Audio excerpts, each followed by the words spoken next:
You got Eric and Steve here of RentPrep, and we're doing these live broadcasts here, and we're trying this out. We're actually using this service called Be Live, and then porting that in while we're also recording our actual podcast. So we'll see how this all works out. Hopefully, don't lose the audio, Steve. Yeah, I'm worried about like blowing up. Yeah, we got a few things. I can hear the fan going on the computer right now. Yeah. It's not happy.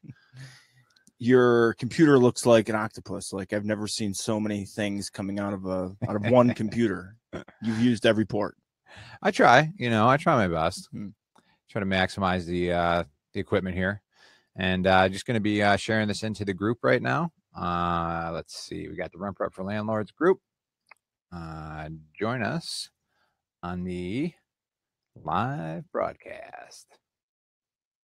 Sweet. And for those of you keeping track, we are 2 episodes into our new format. Yeah. So I'm digging it. Just to refresh everyone's memory, we've got in the news, we've brought back. We've got Landlord Hotline. I always hear that really lame song. What was it, Hotline Bling? Hotline Bling, yeah. Every time I hear that Landlord Hotline, I'm like, Hotline Bling. Yeah, so we've got that. We've got what am I missing on this? Member Spotlight. Member Spotlight. Yes. Yeah. Well, and I say we just get to it. Let's do it. All right. So let's start the podcast up. Hey, everybody. Welcome back to another episode of RentPrep for Landlords. This is episode number 203. I'm Eric Worrell, and I'm Stephen White. Yeah, and we are here again. We are actually recording live this week on the Facebook page and sharing it into our Facebook group, RentPrep for Landlords. So if you guys want to check that out, you can check that out there. And we're going to be attempting to actually do a whole slide deck with it today. Ooh. So there's a good chance things are just going to break. It happens. Yeah. But it's like watching someone juggle knives. Like, I don't know if you can juggle. I don't know if this is going to work out. So it's questionable. It's very questionable. But you know what? Let's roll some of that beautiful intro music that we love so much. All right.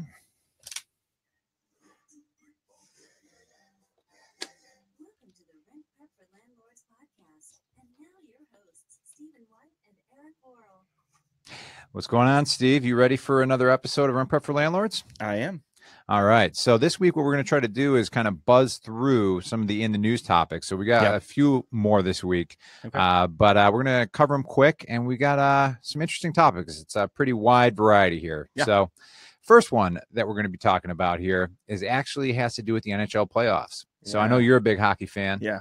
So you probably know who these people are. I don't. I do.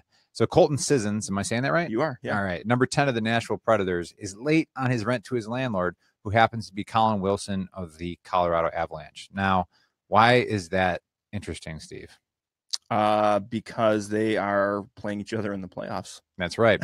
So, talk about a rivalry. Yeah. This was actually reported in the Denver Post, and I thought it was interesting because they're actually friends, but he's giving him a hard time saying that he's going to evict Colton if he doesn't pay his rent because he's late on rent. Who knows if he actually is. Right. But we do know that they broke the golden rule of not renting to your friends. Yeah. Good example. You never know when you're going to see him in the playoffs. I mean, that's why I never rent to friends in case I become a professional athlete. Right. But the other takeaway from this too that I thought was interesting is the guy who moved to Colorado. He was talking about how Nashville's real estate market has exploded. So that's the reason he's kept that rental property. So even multimillionaire athletes are keeping rental properties to make a little side income. Yeah, I hear more and more professional athletes getting into that. You got to remember, these guys, they make $10 million, but that's their lifetime. You know what I mean? They're not doing this into their late 30s and 40s and 50s. You know what I mean? They're cashing out pretty quick. They got to have long-term plans. So, and you know what? I'm realizing that I never played our in the news intro music, which I think is important. Let's do it before the next one. Let's go ahead. All right.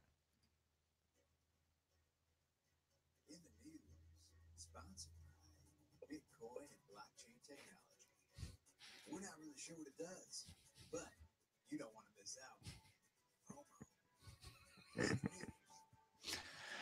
out. I don't know why I do those. I really don't. We're not sure what it does, but you're going to be a millionaire. FOMO's, it's a strong motivator. Yeah. Wow. Yeah. I got caught up in it. I'm not going to lie. Yeah. We'll have to get to it too. We got some live comments actually coming in from Lori right now. He's talking about the New York City landlords that are throwing things in front of the building. So that's actually what we're talking about right now. Maybe Lori has some extra insights on this, but does she have ESP or something? I don't know. How does she know about this? No, I posted it on the actual little teaser. All right. So here's the next news segment. We're talking about a New York City landlord at 85 Bowery. Saying that right, has been tossing tenant belongings into dumpsters. So what happened in this one? So crazy. I know, right? And the crazy part about this one is they actually the reason that there's this issue to begin with is there was asbestos problems, and they had to remove everybody already from this apartment complex, right? And then told them that they can move. Their tenants agreed to move their belongings into storage. Okay. Let me play devil's advocate here. What if we're reading this from the wrong perspective? Sure. What if the landlord gave them a reasonable amount of time and said, we're doing this work, you need to have your stuff out by this date. That date came, their stuff was still in there. What do you do? Yeah.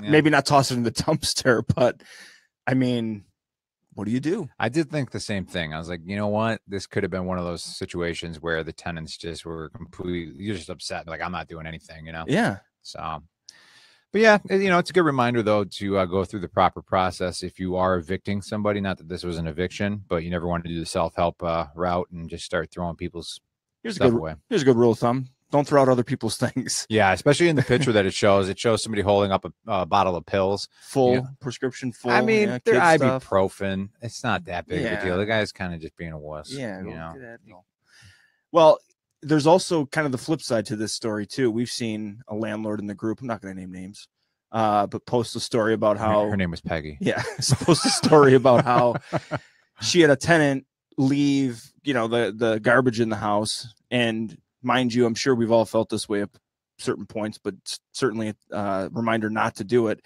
She packaged everything up and went and dumped it on the tenant's new property on their lawn. Mm-hmm.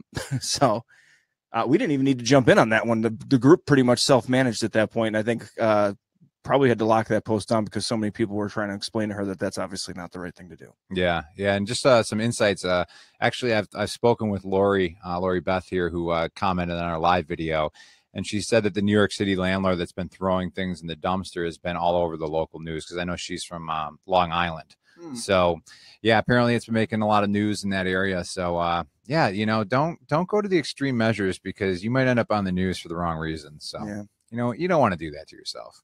So let's move along to the next in the news topic here. This one is actually in Kentucky. So a Kentucky landlord hired an arsonist. So a Middlesboro man and a Tennessee man were indicted by a Fayette County grand jury this week on charges related to the intentional burning of a Lexington house to collect insurance.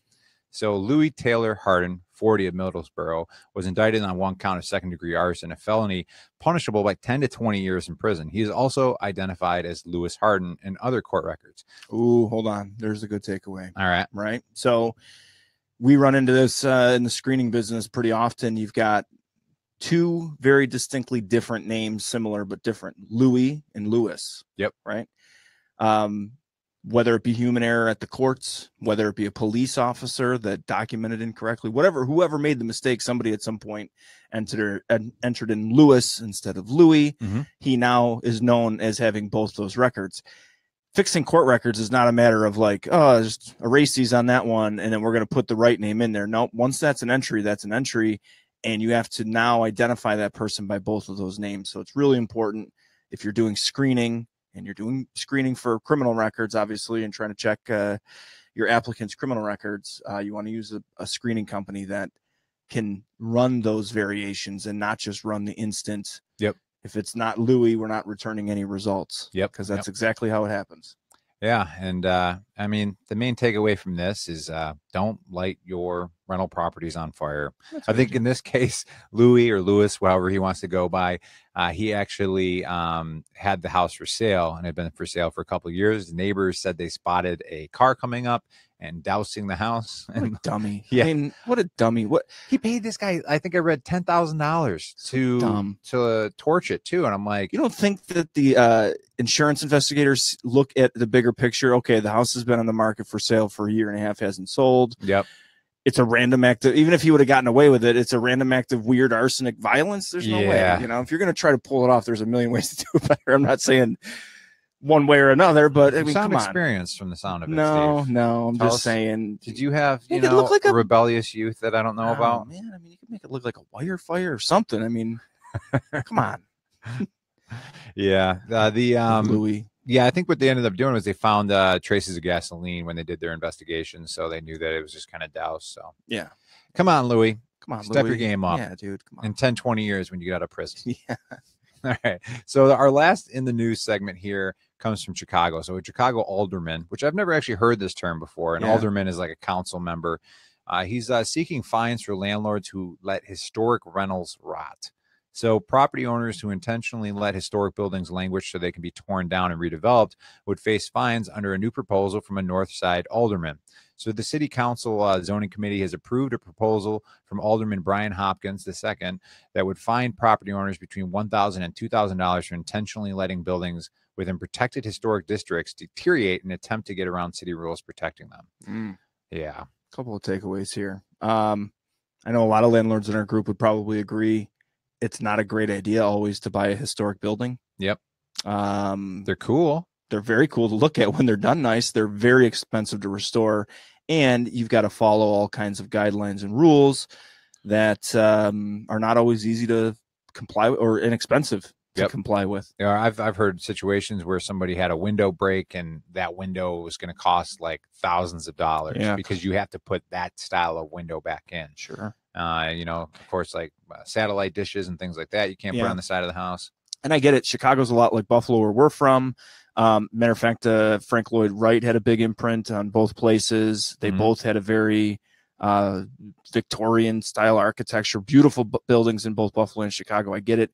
You drive through Buffalo in some areas and it's shameful to see some of the buildings dilapidated. At the end of the day, though, is this really going to motivate people to pull the property back from, again, I think it's a fundamental issue, whether you find them $1,000, big deal.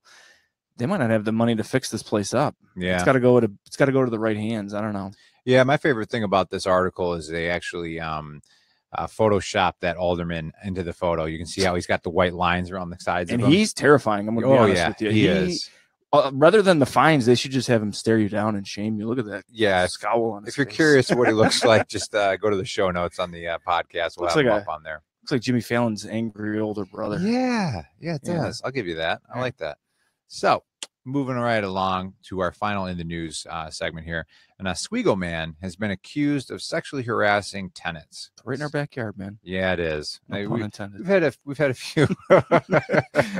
Nicely played, Stephen. Yeah. So this Oswego County landlord, Doug Waterbury, has a long-standing pattern of sexually harassing female tenants dating back to 1990, according to federal officials, which already boggles my mind. I'm with you here. I know. We're like, you know what? We're going to let this guy go for a good 17, 18 years. But if he hits, double digits on sexual harassment and really, making life miserable for people, then we'll step in. Super creepy. Yeah. Oh, yeah. Since the 90s or since 1990, they let it go. So. Yeah. It says that there's been dozens of victims, including a teenager who was subjected to non-consensual sex while she checked out an apartment he was renting. Why? I don't get it. Yeah, I don't know. It's just awful. And, it's a good reminder, too. It's not just, about landlords being safe and making sure you're safe when you're showing a rental. Tenants have to think about this, too, because there's some crazy landlords out there. A couple bad apples will ruin the bunch, man. Yeah. You know what I mean? It's not them all, but yeah, there's some bad folks out there. Mm-hmm. All right. Well, let's move on to another segment. This one is our member highlight. This is one of my favorite members. I know I shouldn't have favorites, but I do. This is Natalie Whalen. I believe she's from Chicago, and she posted in the RentPrep group about a little gem that she just picked up, but it needs a new roof. And she's asking people if they like the gray roof, the red roof, or the green roof. And she's always wanted to try a colored roof. So I thought it was cool because she had 3 images up on the screen here. I think we're actually covering the one of them on our live broadcast, but they have a red and green roof. And she used a tool from Menards, which we don't have locally here in Buffalo, but it's pretty. Menards or Menards? Menards. See? Yeah. Okay. Yeah. See, I don't know anything about it because we don't have it locally, but I've seen them on the road. But they have a tool online that you can kind of change the shutters and roof color. It's pretty awesome. I mean, It doesn't look all doctored up, Photoshop. You get a really good sense of which one you're going to go with. If for what it's worth, Natalie, I like the green. Yeah. I don't know. Yeah. I'd say I go with the green too. Yeah. Little Looks like updated. It looks pretty updated. Nice, cute little house. I like it. Yeah. Yeah. So, Natalie, thanks for that little tip. And I'm glad you're getting good response on that post. I think, great use of the community. Yeah. Crowdsource your design questions to the group. Yeah. All right. Moving right along to that landlord hotline bling at 716-218-0363. Yeah, that's right. You can just call us, leave a voicemail. You can leave a vent, whatever you want. What would it cost us to get a parody of that song?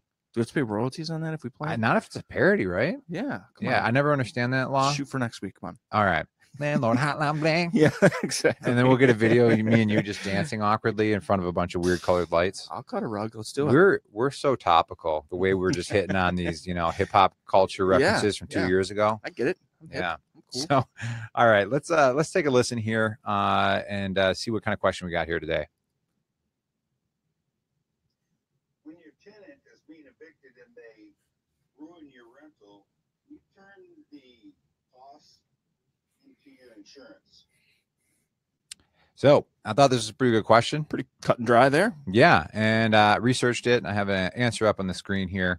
I'm just going to read this answer. And if we want to discuss, we can. Well, just in case you couldn't pick it up on the live coverage, tenant ruins your rental on an eviction. Can you place that claim with your insurance to get that damage covered? All right. All right. Yes, that's a good point. People in the live broadcast aren't going to hear that. So the answer is that standard homeowners insurance policies will generally not cover any damages inflicted by tenants. Homeowners insurance policies only cover residences lived by the actual homeowner, or to put it simply, covers only the property in which a homeowner lives. Rental properties require a different policy under a rental homeowners policy known as a dwelling fire policy. Under the dwelling fire policy, normal wear and tear damage is not covered, but preempted vandalism is. However, in order to claim vandalism, homeowners must file a police report and press charges against the offender. Yeah, I mean, it certainly might be appropriate in cases where they do that amount of damage. You know? I mean, I know it's not, man, just going back and thinking about some of the collection accounts that I'm familiar with that our clients had over the years. And, they had police reports. I remember one where they had a washer and dryer just flat out stolen. And the police went there, filled the report out. So there's not much we can do. Do you have pictures? Of course, do you have pictures of the washer and dryer being in place beforehand, and this and that? Gave him basically the old, it's a hard thing to prove. You know what I mean? Yeah. But at the end of the day, if there's a chance you get some sort of coverage on your insurance, do it.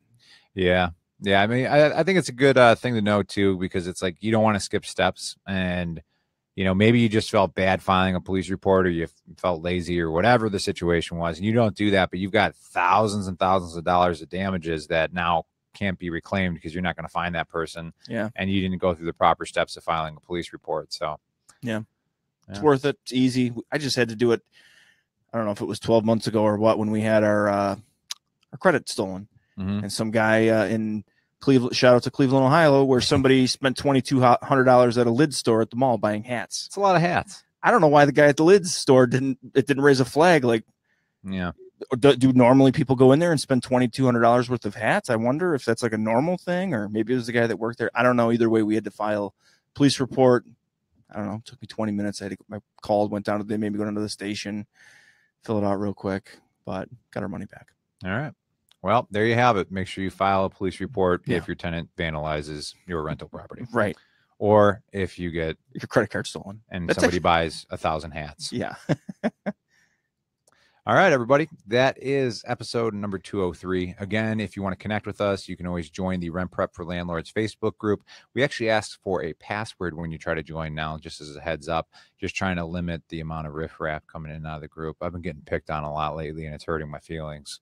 So just trying to, shore that up, make sure that we got only landlords joining the group and making the conversation as good as we can for everybody.